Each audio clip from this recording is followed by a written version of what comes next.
Le 8 septembre 2022, la 8e édition du China-France Investment Dialogue s'est déroulée au siège de la CCI Paris-Île-de-France. Un événement co-organisé par le Comité d'échange franco-chinois de la CCI Paris-Île-de-France et la China Europe International Business School, CEIBS pour les initiés. L'occasion d'aborder une thématique qui est au cœur des préoccupations des entreprises françaises et chinoises. Les grandes mutations du marché chinois dans un contexte de Covid-19. Quelques 400 participants y ont participé, simultanément à Paris et à Shanghai, aussi bien en présentiel qu'en ligne. Parmi les personnalités présentes, Jean-Pierre Raffarin, ex-premier ministre, Liu Shaye, ambassadeur de Chine en France, Wang Hong, présidente CEIBS, Marie-Christine Ogli, vice-présidente en charge des affaires internationales à CCI Paris-Île-de-France, et Ting Yuan, vice-président et doyen CEIBS. Wang Hong, la doyenne CEIBS, a d'abord souhaité la bienvenue aux invités. Selon elle, face à la reconstruction de l'ordre mondial et au défi de la lutte contre le changement climatique, la Chine et la France doivent travailler main dans la main pour innover et promouvoir la coopération et les échanges économiques avec une vision stratégique. Toujours selon Wang Hong, CEIBS est considéré par les dirigeants de la Chine et de l'Union européenne, respectivement comme le berceau de nombreux managers d'exception et le modèle de coopération réussi entre l'Europe et la Chine. CEIBS constitue une importante plateforme pour la promotion des échanges économiques et la coopération entre la Chine et l'Europe. Enfin, à travers le Forum européen, la Chine et l'Union européenne visent à trouver des solutions pour mieux contribuer au renforcement de la confiance mutuelle et de la coopération entre la Chine et la France d'une part et entre la Chine et l'Europe d'autre part.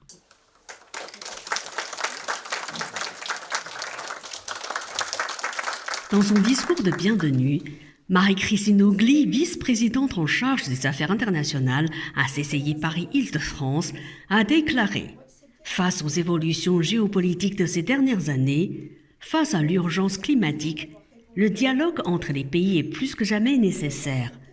Le marché chinois est aujourd'hui beaucoup plus concurrentiel, dominé par des acteurs puissants, maîtrisant les technologies de pointe et rivalisant sans complexe avec leurs homologues occidentaux. Les entreprises ne peuvent plus aborder le marché chinois aujourd'hui de la même manière qu'elles le faisaient il y a quelques années. C'est un marché plus mature, plus exigeant et rendu plus difficile par le contexte géopolitique actuel. C'est pourquoi, pour entrer sur le marché chinois, les entreprises doivent impérativement s'y préparer avec soin. La Chambre de commerce et d'industrie de Paris-Île-de-France est là pour les aider. Pour sa part, Jean-Pierre Raffarin, ex-premier ministre et professeur émérite à CEIBS, a déclaré « Dans un contexte géopolitique mouvementé, le kit qu'on peut avoir dans nos relations entre la France et la Chine, c'est comme un feu tricolore. Il y a du rouge, de l'orange et du vert. Le rouge, c'est la différence de système politique. Et chacun veut rester dans son système, né d'une histoire profondément différente. Néanmoins, il faut chercher à dépasser cette situation. Le feu orange, c'est la coopération économique et celle du business où chacun défend ses intérêts pour trouver un équilibre gagnant-gagnant. Le feu vert, enfin, parce qu'il y a les chantiers d'avenir pour lesquels la coopération est ouverte. Par exemple, la défense de la planète, c'est-à-dire de l'humanité, l'énergie et l'économie d'énergie. Dans tous les cas, le dialogue s'impose comme une nécessité, surtout dans les désaccords. Enfin, Liu Shaye, ambassadeur de Chine en France, a pris place sur l'estrade pour prononcer son discours. Il a résumé la situation économique de la Chine en 3 points. D'abord, l'économie chinoise est passée d'une croissance rapide à un développement axé sur la qualité. Ensuite, la Chine mettra en œuvre le concept de développement innovant, coordonné, écologique, ouvert et partagé. Troisièmement, la Chine travaillera activement à créer une nouvelle dynamique de développement où le circuit domestique est le principal pilier et que le circuit domestique et le circuit international se renforcent mutuellement. Si les entreprises étrangères veulent réussir à long terme en Chine, il leur est nécessaire de se baser sur le nouveau stade de développement, de suivre le nouveau concept de développement et de s'intégrer dans la nouvelle dynamique de développement de la Chine. Cela permettra de créer ensemble avec la Chine plus de convergence d'intérêts et plus de nouveaux relais de croissance et de coopération.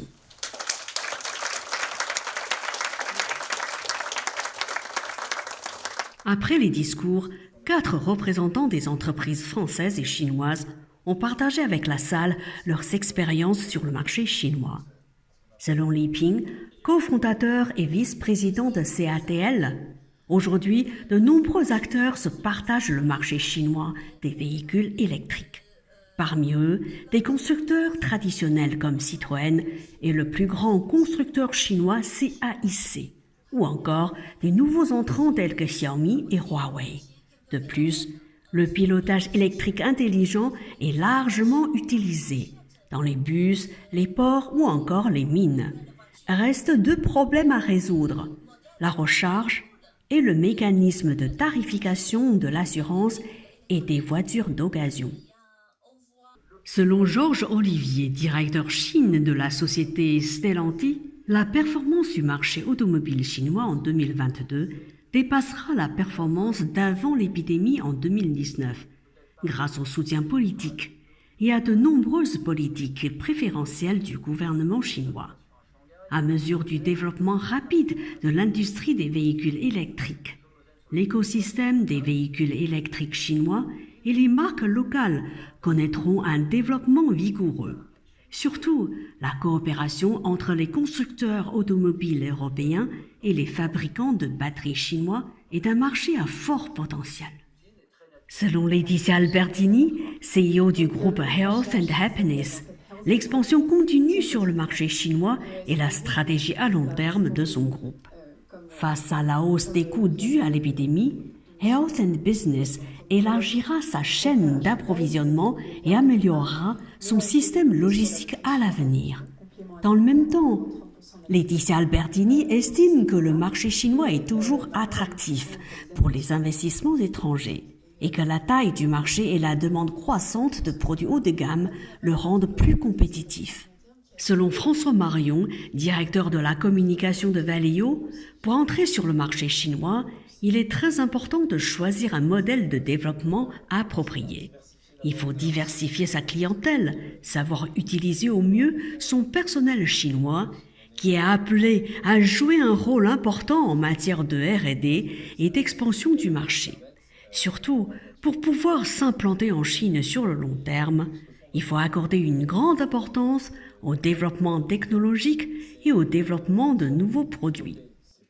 Dans son discours de clôture, Pierre Moussy, conseiller économique délégué du service économique régional de Pékin, a déclaré « Les entreprises françaises sont des partenaires de confiance de l'économie chinoise et de sa modernisation. En nombre d'entreprises, la France est le premier investisseur européen en Chine. Les priorités de la Chine évoluent à mesure de sa montée en puissance et les points forts de la France correspondent aux besoins de la Chine, notamment dans les domaines suivants: l'environnement, les énergies nouvelles, la nouvelle mobilité, la santé, l'aviation, l'agroalimentaire, les matériaux et l'assurance. À l'inverse, les entreprises chinoises sont désormais leaders dans de nombreuses technologies, les énergies renouvelables, les batteries et les véhicules électriques, ce qui ouvre des possibilités de coopération nouvelles avec l'Europe. L'économie chinoise rencontre effectivement des difficultés comme les autres grandes économies mondiales. Mais le gouvernement chinois a pris déjà conscience et a pris beaucoup de mesures pour stimuler et stabiliser la situation économique. Et pour le premier semestre, nous avons réalisé une croissance de 2,5%, parmi les grandes économies du monde, je pense que c'est déjà un score déjà un score satisfaisant. Nous avons réalisé l'objectif fixé par le gouvernement chinois, à savoir bien parer à l'épidémie, bien stabiliser l'économie et assurer un développement sécurisé. Pour redynamiser la croissance économique du deuxième semestre, le gouvernement chinois a sorti une panoplie de politiques au mois de mai, au nombre de 33 mesures dans 6 domaines, y compris les politiques budgétaires, monétaires, bancaires, et des mesures pour stabiliser l'investissement, la consommation, et vu le contexte international, nous avons pris aussi des mesures pour garantir la sécurité alimentaire, énergétique et pour assurer la viabilité de la chaîne industrielle, de la chaîne d'approvisionnement, de logistique. Et surtout, le gouvernement chinois a pris des mesures pour assurer la vie quotidienne du peuple.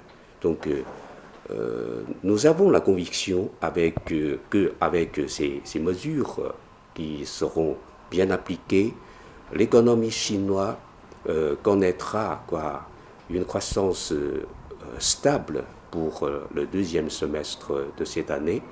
Et on va tout faire pour réaliser le but de croissance fixé par le gouvernement chinois au début de l'année. Et bien sûr, c'est très difficile, mais on va faire notre mieux. Alors, aujourd'hui, sous l'impulsion stratégique des deux chefs d'État,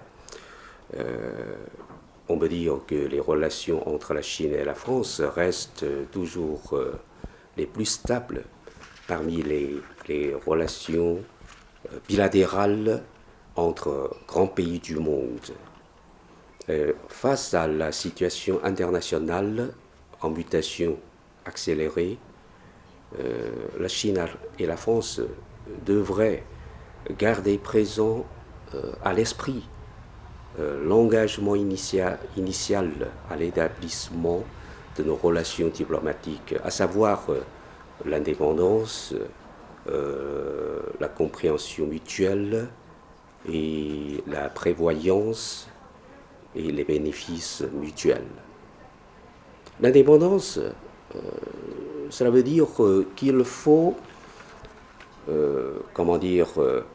prendre des politiques étrangères, ou bien prendre la position diplomatique sur la base de l'objectivité et de la justice, qu'il faut défendre les intérêts de son propre peuple et ainsi que l'équité et la justice internationale. Au lieu d'être piégé par la politique des blocs, de se laisser entraîner par la démagogie, de confondre le bien et le mal, voire de composer avec les forces du mal. La compréhension mutuelle, ça veut dire qu'il faut reconnaître les différences de l'un et de l'autre, respecter les valeurs et les intérêts vitaux de l'autre, au lieu de chercher à imposer sa propre volonté à l'autre, encore moins de s'ingérer dans les affaires intérieures de l'autre. Et la prévoyance, ça veut dire qu'il faut identifier la grande tendance du monde et se mettre du bon côté de l'histoire, s'opposer à des activités qui ne sont pas dignes de notre temps, telles que l'hégémonisme, la politique du plus fort, l'unilatéralisme ou le protectionnisme. Et, comment dire, il faut porter le véritable multilatéralisme pour travailler ensemble à une communauté d'avenir partagé pour l'humanité. Et les bénéfices mutuels,